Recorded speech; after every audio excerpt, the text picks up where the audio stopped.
Welcome to Managing Performance and a session focusing on feedback skills for managers. I'm Alan Evans. During this film, I'll begin by putting giving and receiving feedback into context, mention the two types of feedback that you can give depending on the level of awareness of the person you're trying to help, and offer a three-step process that you can follow to remain objective. First, some context for giving and receiving feedback. A useful definition of feedback is the carrying back of information or data to its original position so as to strengthen or modify it. In other words, when I give feedback, I'll notice the details in something that you, the source, did or said, make a note of the specifics, and take those details back to you. As a third party, I can observe your behaviour from angles and in ways that you do not see yourself. And therefore, my information or data provides you with an opportunity to enhance your performance. That is what feedback is for.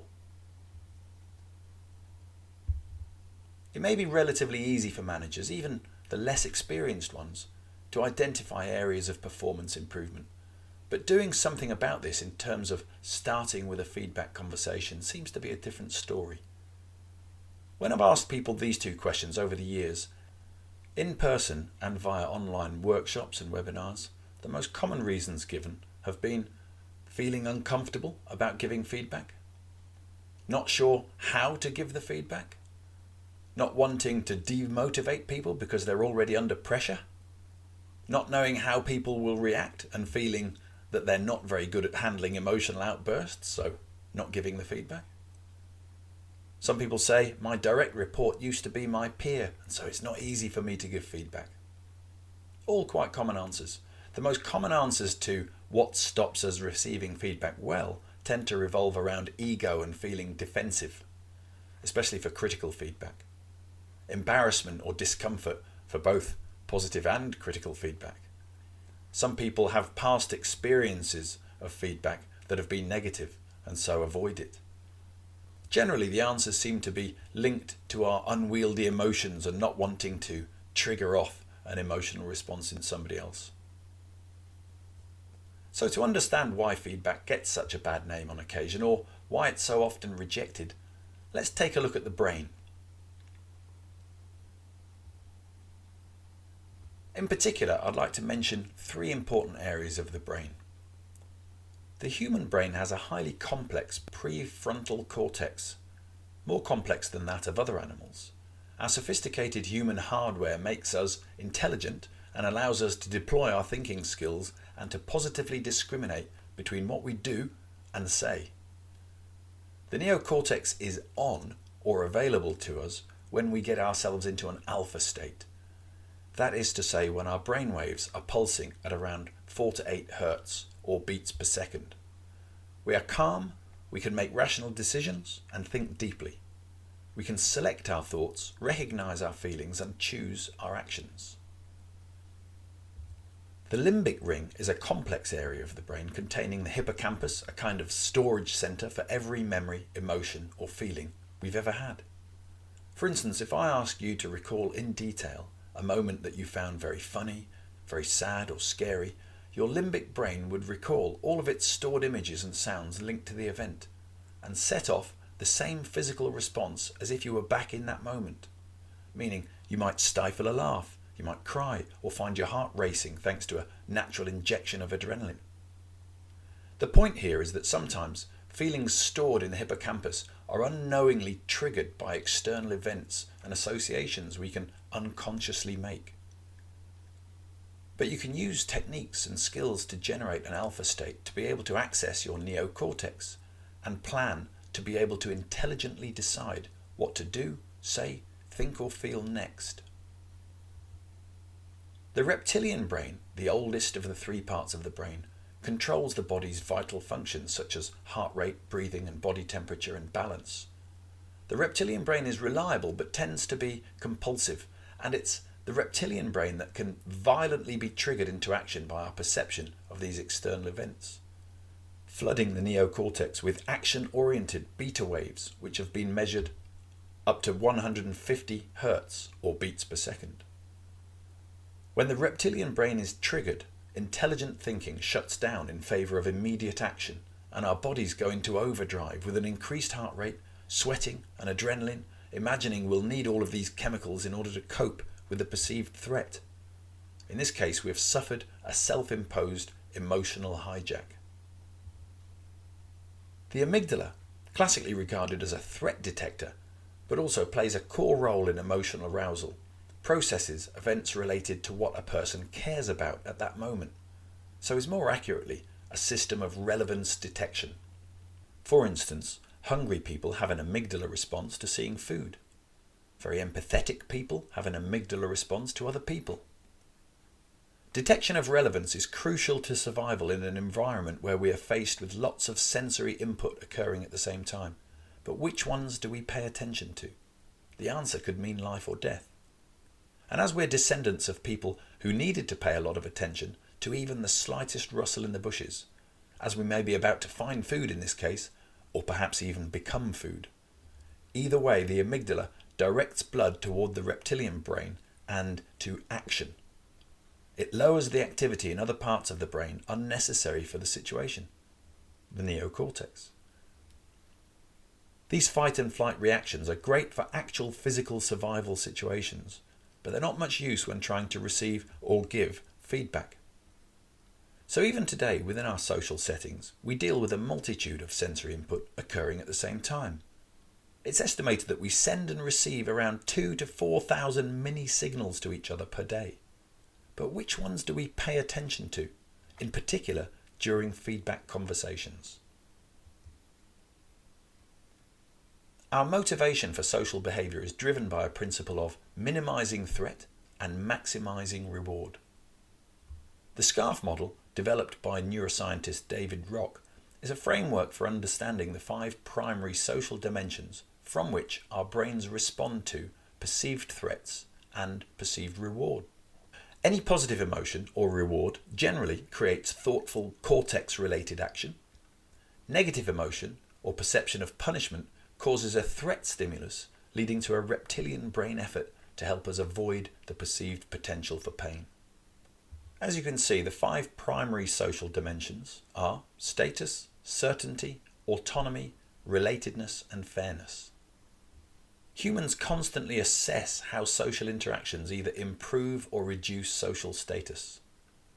When people realise they might compare unfavourably to someone else, the threat response kicks in, releasing stress hormones like cortisol and triggering reptilian brain action. Everyday conversations can be turned into a measurement of status. A feedback conversation tip worth considering to avoid evoking potential feelings of threat in the receiver would be to focus on what a person does well. Pay attention in a way as to identify their major strengths. Point out the specific variables in their personal performance and ways of working that make them stand out. Make this a habit. Then the team member in question will become more open to hearing any criticisms in the rarer moments that you need to give critical feedback. In fact, because of the trust you'll have built up through your non-judgmental approach, they'll probably seek out performance criticisms from you to further enhance their own performance. If surroundings or activities are uncertain, then the person's brain activity may increase and create a stress response. This feeling of a lack of orientation and direction can hinder ability to make effective and balanced decisions. Sharing information, being transparent, and articulating how decisions are made are all strategies to create more certainty in other people. A tip to apply these ideas to feedback conversations could be to signpost that you're about to give feedback so that your team member can mentally and emotionally prepare. For instance, "I'd like to share some feedback with you if I may," or "I have some feedback that I think you'll find useful. It'll take about 5 minutes. When would be a good time for you this afternoon?"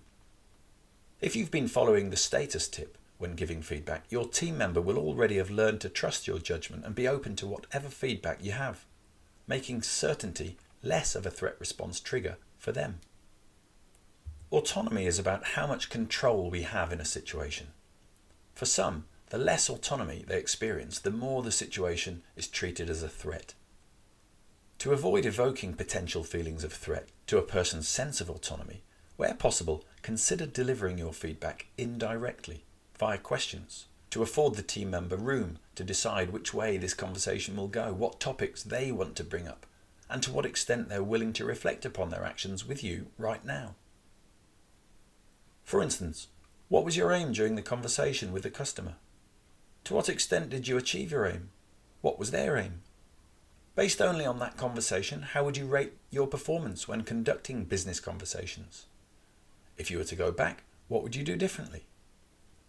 These types of open-ended questions are helpful to hand over control to the team member you want to feedback to, returning their sense of autonomy.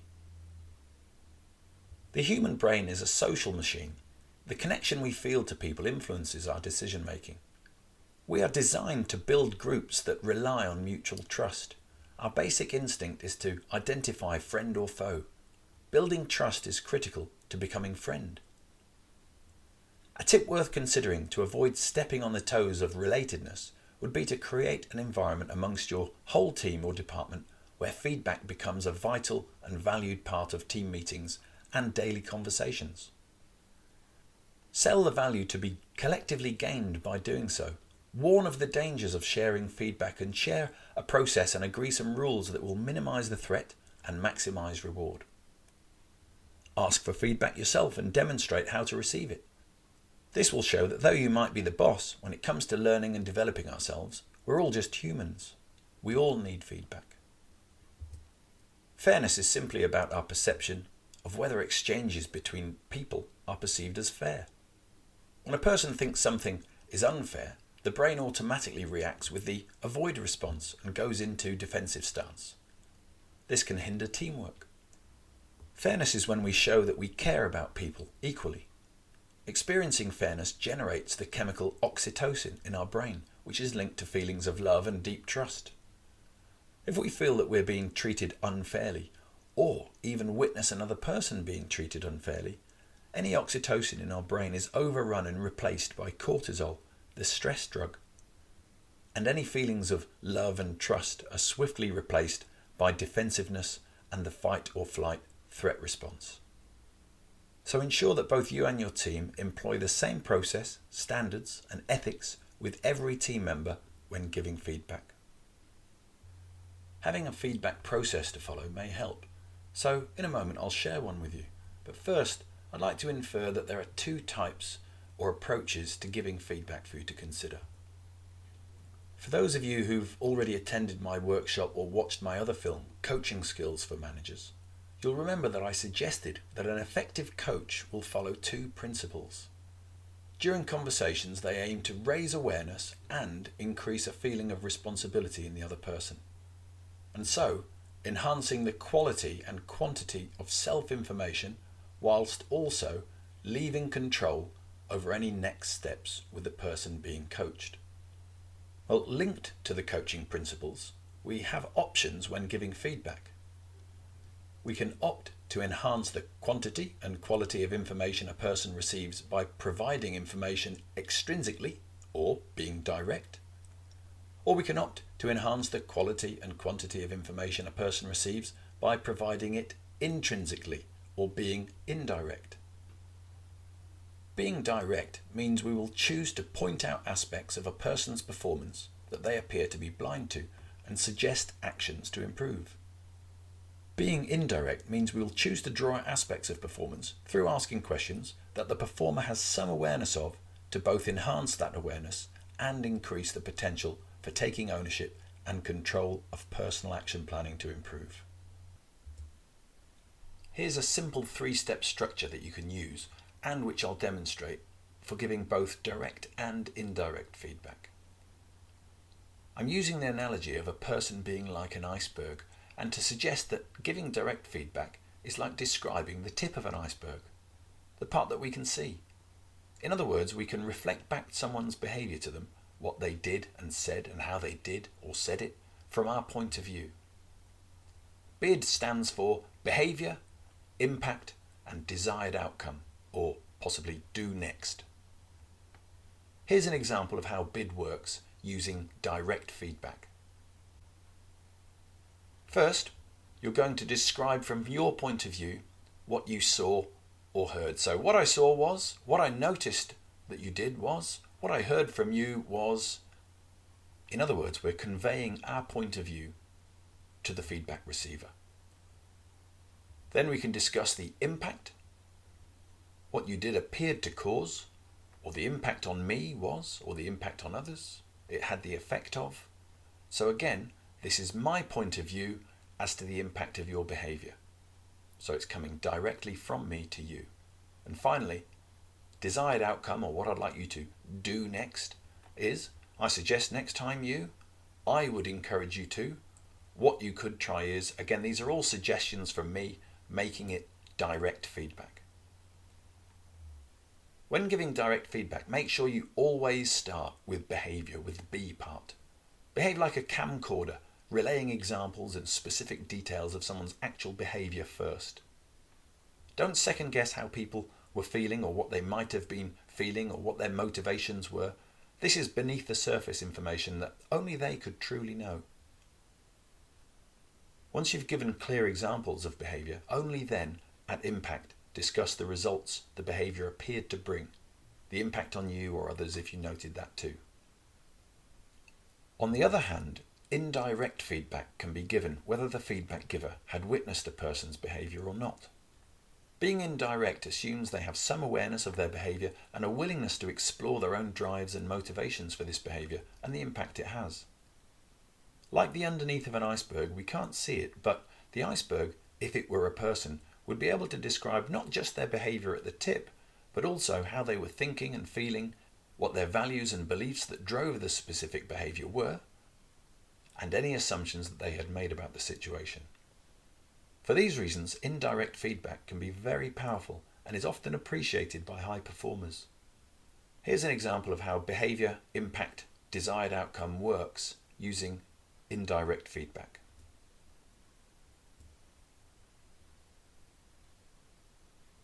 So at behavior stage, what went well? How did it go?